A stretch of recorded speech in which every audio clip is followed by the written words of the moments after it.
To fit your new lower assembly, please follow these steps. Locate the retaining pips on the lower metal collar and pop them both up.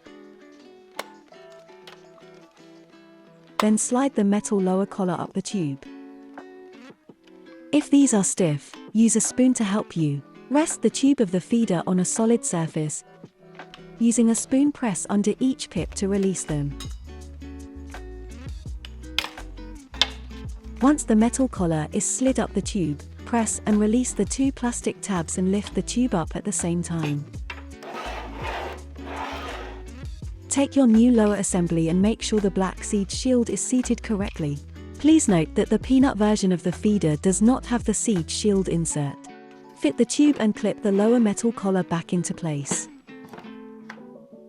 Your feeder is now ready to fill and use.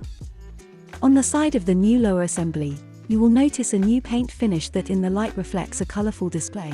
This is a new finish we are trialing. Please look at this in the outside light, and let us know if you like it or not, as we really appreciate your feedback.